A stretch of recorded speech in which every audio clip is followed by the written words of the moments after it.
Good morning, everyone. Welcome to the Tuesday, March 10th edition of the MMAOB Daily Podcast. I'm your host, as always, Adam Martin, and I'll be taking you guys through the latest in the world of MMA.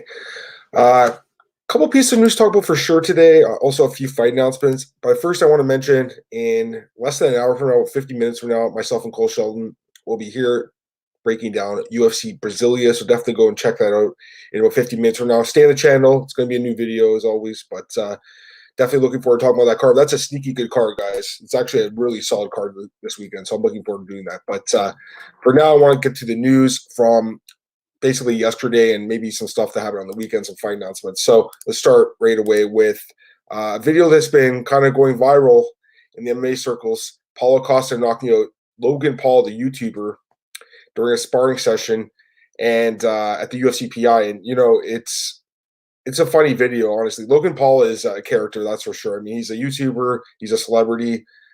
He's obviously made his way in the world of combat sports with his boxing matches on DAZN. He's been calling out CM Punk. He's called out Dylan Dennis. So, this is a guy that I think MMA fans are starting to know who he is a little bit. This video is pretty funny. Costa and him were actually just kind of going at it, and then Costa lands a big right, overhand right in Paul's. We think it's his chin, could have been his shoulder. I don't know. It's hard to say. The angle wasn't very clear, but it looks like it connected somewhat. I think it's embellished a little bit. I don't know if he actually knocks him out, but there's definitely a chance that he could have. But either way, it's just a funny video. I would say this, though. Later in the video, he's doing wrestling training with Paulo Costa. He looks really good wrestling.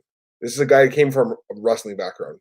He's not a bum when it comes to grappling. He actually looked really good for the wrestling. The striking didn't look very good, but the wrestling looked good. If I'm a betting man, and I am, I'd say Logan Paul is going to be in the UFC within the next 2 or 3 years. I'm not saying he's going to win a fight. I'm not saying he does well at all in MMA, but I think Dana White will sign him. That, or he stays with the zone and fights in Bellator or something like that, or in a celebrity boxing match or something like that. Super fight boxing match against a guy like Dylan Dennis on DAZN. I do not think the last fight against KSI was the last time we saw Logan Paul in a combat sports fight. As far as Costa goes, this is good exposure for him. He gets another audience looking at him. The guy's definitely it's crazy. It's almost like he's become more popular the last few days after the awful fight between Adesanya and Romero. Like, this guy, Costa, didn't fight, but more people are talking about him now than they have before, which is crazy. People just want to see someone really push Adesanya. They think Costa could be that guy. I think it could be that guy too. So this is good exposure for him. Logan Paul has got millions of subscribers on YouTube. Millions of people watch this video. And it was pretty funny, I thought. Paul gets knocked down, and he says to Weili Ishmael, he's like, did I do good?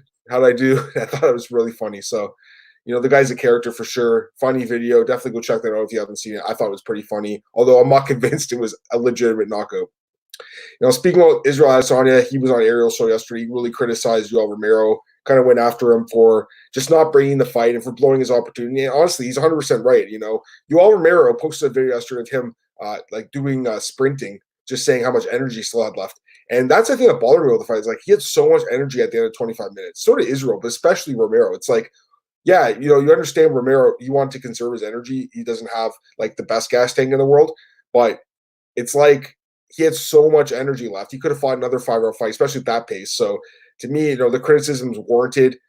The guy's turning 43 next month. He's had 4 title shots in his last 5 fights. He will not be fighting for a title anytime soon. I think the UFC is just really pissed off at him right now, and you can't blame him. I mean, that fight was just terrible. And I do blame Romero a little bit more than Adesanya. I do blame Adesanya as well for the fight just being that bad. But at the end of the day, he did what he had to do to get the win, and you have to respect that. But for Romero, it's like, what were you doing? Seriously, I was just bothered by it. And Big John McCarthy had his podcast yesterday. He made a great point. He just said, Romero didn't have the passion to win the title. And that's bang on. He did not have the passion to go out there and win the belt. And Adesanya's comments are correct. Valentina Shevchenko, she was on Ariel's show yesterday. She also talked to TMZ, basically bashing Weili Zhang, which, I didn't like these comments, and I didn't agree with anything she said, to be completely honest. She basically said that she enjoyed the fight with Valentina and Zhang, but she also thought that it proved that Zhang isn't ready for high-level competition, which is complete BS, if you ask me. I don't know what Valentina's talking about. I don't know what fight she was watching compared to other people. Weili Zhang is an elite fighter. I mean, look at her run. She's a 21 fight win streak, and she's 5-0 in the UFC. She just beat Joanna on Jacek. She smashed Jessica Andrade before that. She also beat Tisha Torres. Those are ranked fighters. Those are good elite fighters.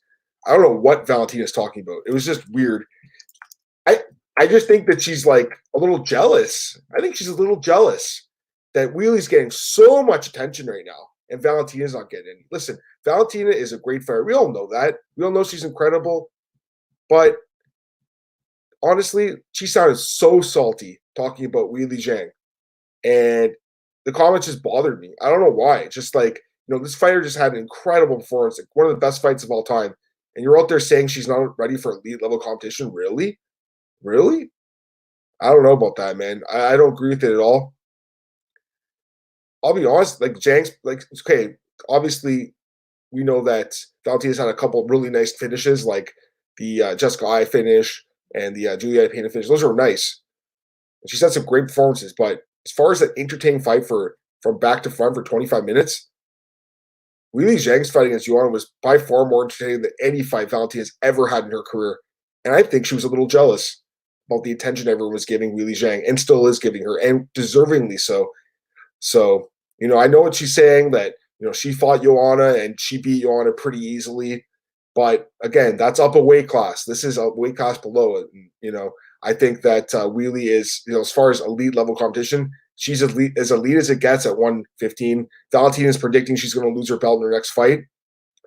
It's possible. I mean, if she fights Rose, that's an interesting fight. She fights Jessica again, that's an interesting fight. But Weili's very good, and I wouldn't just go and make that statement like that. So to me, she sounded really salty, and I respect Valentina. She's a great fighter, obviously a champion, an amazing talent. But I really did not agree with her comments, and I thought she came off really poorly in the interviews. I was very disappointed with her comments. Cory Sandhagen, he says he's accepted a fight against Dominick Cruz for UFC San Diego.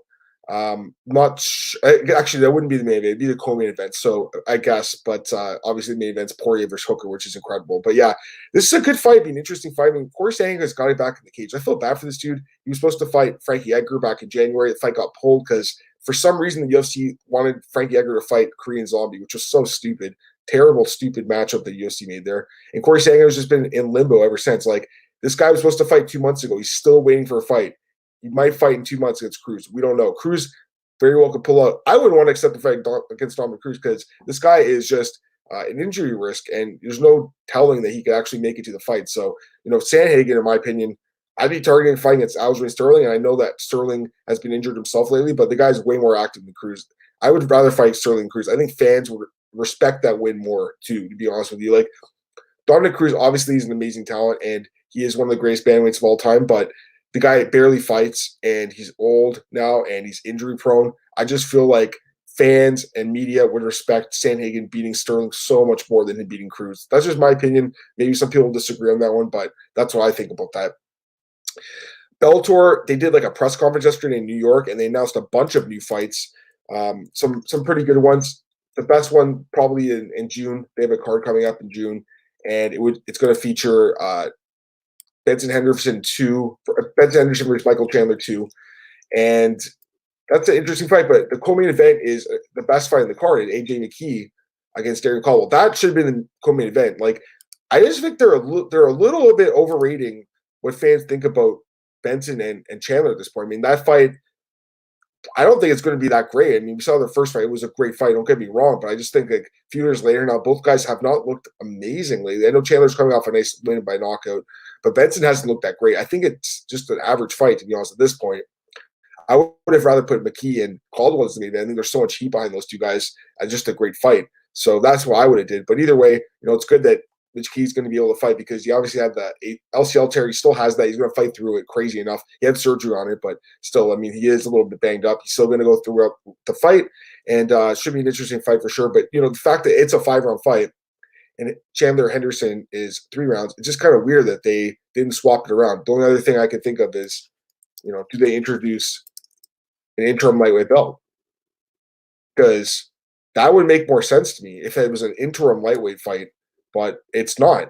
So it's a little strange. I don't know what to say. I mean, that would have made more sense. But it's just weird when you have a 3-round fight in the main event and a 5-round fight in the co-main event. Bellator has did that before. I don't get it. And honestly, if I'm Bellator, like I'm talking to the commissions and just deciding on going to 5-round main events, going forward, because this is something the UFC's been doing for like almost 10 years now. Like, why is Bellator not doing that? They should have 5-round main events. Anyways, a few other fights were announced over the weekend for Bellator. Liz Carmouche will be taking on Miranda Bohm. Carmouche obviously cut from the UFC after the loss to Shevchenko. And you talk about, awful fights. I mean, that fight was that was a terrible fight. But yeah, Miranda Bohm, I don't know much about her. Let's see here. Liz Carmouche. I can't even find her. I Googled her and nothing came up. Maybe they spelled it wrong. Let's see here. Liz Carmouche. Mandy Baum. Okay, so she goes by Mandy Baum, but for some reason on Wikipedia they called her Miranda. Anyways, Mandy Baum, 6-0. She's an SBG trained fighter. Fighting since 2014 actually. Her first fight was a no contest, but yeah, I mean she hasn't fought anyone good. Like her opponents have been pretty awful. Who knows though? I mean, it's not like Carmouche is amazing. Actually, this girl did fight last year the TKO card where Cyril Gahn was on, so that's interesting. But yeah. I mean, Carmouche obviously has all the experience. And the other fight they announced was, it's almost kind of weird. They announced Patricky Pitbull, the brother of Patricio, taking on Peter Quelly at Bellator Dublin 2, which is, fine. It's a fine fight, but it's in October. Like, why are you announcing fights this far ahead? Like, that's, 7 months away? Really? Why are they announcing the fight so early? It's weird. I mean, I feel bad for these two guys. They can't fight in between and make some more money. That's a long time away. Don't know if I agree with them announcing a fight that far out, but it is what it is. Gonna go with the fight announcements next. I'll get to the questions in a second. UFC fight announcements, just a couple. I actually really like this fight. UFC San Diego, Kai Kara France against Alex Perez in a flyweight bout. I love this fight. Great fight. Kai Kara France, man, this guy's fun to watch. He's looked good in the UFC. 4-1 in the UFC, coming off a nice win over Tyson Nam last month. Gets a quick turnaround. The UFC seems to love this guy. He fights a lot. He's a lot of fun to watch. I enjoy watching him fight. And he's going to be taking on Alex Perez, another guy I really enjoy watching fight.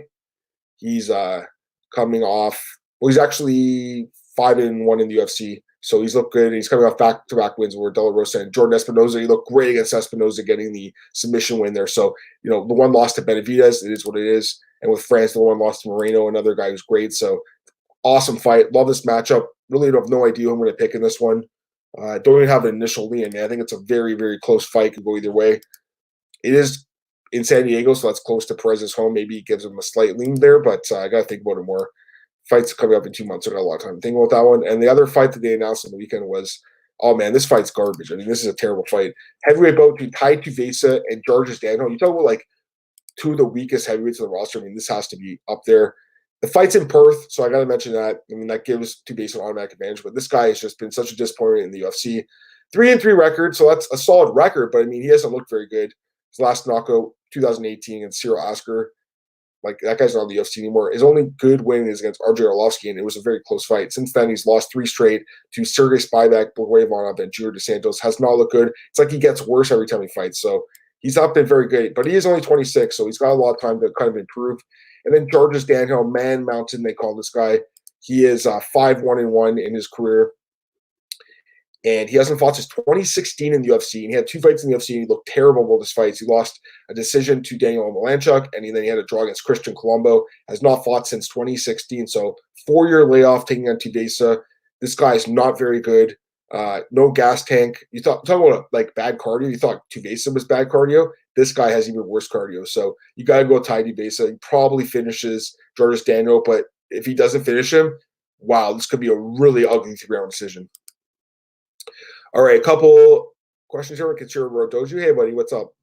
Always appreciate the questions from you. Weili Zhang is too early to fight Valentina. Val has like 6'5" rounders experience. I don't think Rose can beat Weili easily at all. I don't think Rose is half as tough as JJ once she gets her face smashed.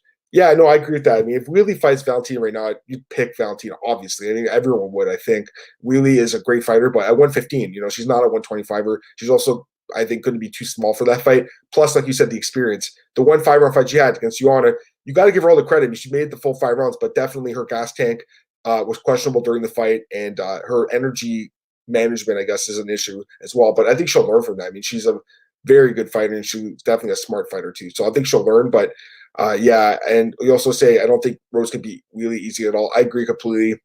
Rose is really good. Don't get me wrong; she's great. And if she fights Weili, that's going to be an interesting fight. And I really have no idea who I'd pick in that fight, and it's a very good chance that does happen. But yeah, I'm with you. I don't think it'd be as easy to fight as Valentina says. He also, Kenshiro Rudoji also says, I agree. I don't know why Valentina has to be so negative talking about Weili, and making future predictions makes little sense. We already beat two of the best at strawweight. Once again, completely agree with what you're saying. It was just weird. Like, honestly, really, really strange comments. Like, I like Valentina. You know, she does some really good interviews and very insightful, very smart fighter. Usually very respectful. It's just very, very strange. Again, I think it's a little bit of jealousy, man. You know, seeing Weili get all that attention and Valentina's like, hey, what about me? That's what I felt it was like. The other question here at Bellator, step your game out and keep your events on Friday night, stop competing and losing the UFC Saturday night cards. I want to watch both events. You know, I think most MMA fans would agree with you on that one too. Like, it's hard to watch two cards in one night, two MMA cards. You know, sometimes they'll do it during the day, during the afternoon in like Europe, and then do UFC at night. That's not that bad. But when it's like at the same time, it's just very hard for MMA fans to choose. I remember there's been times in the past, it doesn't happen as often anymore, man, but there's been times in the past where I have to flip through two channels or I'll have to tape one and watch it later and try to avoid spoilers. It's not easy for a fan. It is coming up pretty soon, though, on May 9th, I think it is, UFC 250, Cejudo Aldo, the same night, and Nunez versus Spencer, the same night. It's going to be Bellator in San Jose, Ryan Bader versus Nemkov, and Mousasi versus Lima. Like, why should fans have to pick and choose what they want to watch that night? Like, I want to watch both those cards. Why couldn't they have just did it on Friday and then UFC on Saturday? We all know UFC is Saturdays booked up. Like, why couldn't Bellator book that for Friday? You know, so I'm with you on that one, man. I guess they have some sort of deal with Paramount and DAZN that they have to show them on Saturdays. I don't really know, but to me, it's like I completely with you, and that it just kind of hurts the fans at the end of the day, and that's not what you want to do. You know, Bellator, I support Bellator. I support MMA organizations that pay their fighters well, and Bellator does. I mean, they pay their fighters well compared to most organizations. Having said that, I just wonder, you know, what's the future of Bellator? It seems like they spend a lot of money and don't bring that much in. And they've been around for 10 years, over 10, 11 years now. Bellator's been around. Are they as popular as the UFC? No. Are they half as popular? I don't think so. I don't think they're in the same ballpark, you know, and I think they put on good events. They obviously have a great roster. They have spent a lot of money to improve their product, and they brought in Scott Coker a few years ago, Rich Chow. I mean, that was a good improvement for them over Bjorn Remy for sure. But I feel like, you know, their thing when they started was the tournaments, and they've gone away from that for the most part. Although they have the Grand Prix, those are stretched over a year long, but they had the 3-month tournaments. That was their difference between them and the UFC. Now they don't have that anymore. So it's like, it's almost like second-rate MMA in some ways. I know they have some elite fighters. Don't get me wrong. Bellator, I still watch it. I support them. They have some great fighters, but I just question what the future is, guys. I really do. I don't see them really sticking around forever. Like, a few more years, and then it's like Viacom and Paramount might be like, you know what? We've spent a lot of money on this. We're not getting our return on investment. I hope I'm wrong. I hope that Bellator does really well. I'm still going to watch their cards when I can. I won't be watching when it's, you know, an awful card on a Friday night with two guys that shouldn't be in the main event. I won't be watching those. I'll tape them and watch them later. I'm not going to watch them. I'm not going to go on my way to watch cards that are not worthy of my time. I don't have a lot of free time, and I'm sure a lot of you guys are the same way. I'll watch them on replay. I'll tape them and watch them. That's what I've been doing. A lot of these Friday night cards that are not really, you know, great cards. Guys like, for instance, like a guy like John Salter, like, he's not a bad fighter. Do I want to stay around on Friday night to watch him fight at 10 o'clock at night on Friday night? No, I don't. I'll tape it and watch it later. I'll try to stay off social media to avoid spoilers, but I don't watch them live. I don't go my way to watch them live a lot of the time, except for these big cards like Mousasi Lima. Obviously, I'm going to watch that live. That's a crazy fight. Consider Dojo. Bellator doesn't pay them well. White fighters can do better with the name Bellator. Is the freedom of sponsorships. They can sign on like UFC's Reebok deal. Yeah, I mean, the sponsorship thing, that's good. That's a big thing for Bellator, and definitely something that they can tell fighters, hey, you can use your own sponsors. But they actually do pay well compared to other MMA organizations. Like, maybe not the UFC, but most of them they do. Most MMA organizations don't pay very well. That's the truth. PFL pays pretty well, but that's only if you win the tournament. Kenshiro Doji strawweights have a stacked top 10, while flyweights has Valentina and all the girls she gets beat who are top 10 worthy. Valentina is my favorite fighter, but girl got a bit jealous. Yeah, 100% agree. And, look at some of the opponents she's beaten. Like, honestly, I think Zhang's wins over Andrade and Joanna are way better than beating, like, Chukagan and I. That's just my opinion, though. And he says, Zhang versus JJ is the best female fighter ever. Also the second best MMA fight I've ever seen. Might be first, but I have to watch. Yeah, it's up there for sure. It's definitely like top 5. Like I talked about yesterday, it's up there for sure. I still think Hendo Shogun and Jones versus Gus, those are like, for me, those are like the best. Those are like the pinnacle. But Zhang Yuan is right there. And it's funny because like there's a lot of really good 3-round fights, like Diego Sanchez and Clay Guida, great fight. Diego Sanchez, Kobe Morales, all these Diego Sanchez fights. But yeah, no, he's had some great fights, and those are great too. But 3 rounds to 5 rounds, you have to go with the 5-round fight, right? Montgomery Whitmore Friday Bellator sounds good to me. Yeah, I'm with that. Again, I think that Bellator puts on a pretty good product for the most part. I just think when they go head to head with the UFC, it's stupid. I just think it's something that it just, for as a fan, you don't want to have to pick and choose between watching UFC and watching Bellator. We want to be able to watch both. Why couldn't they have did Ryan Bader versus Nemkov and Lima Busasasti Friday night on DAZN? And then UFC on Saturday, because fans are going to watch UFC Cejudo Aldo. That's just my opinion. Anyways, I'm going to get out here for now. I'll be back in half an hour breaking down UFC Brasilia with Cole Shelton, so definitely tune in half an hour from now, okay? You guys can check me out on Twitter in the meantime at MMAOB, and I'm available at MMAOddsbreaker.com, BJPenn.com, and MMARace.net. Can't wait to talk about this UFC Brasilia card very soon from now, guys. Have a great rest of not the morning, just 30 minutes. I'll be back very soon. And I got one last question here from Kenshiro Rodoji. You can make a Rocky-style Weili Zhang movie out of that fight and the lead up to her escaping from the coronavirus. And he says that she had a lot of issues in the camp. Yeah, it's 100% true. And yeah, you're right. All right, I'll be back in half an hour, guys. Definitely tune in. Bye.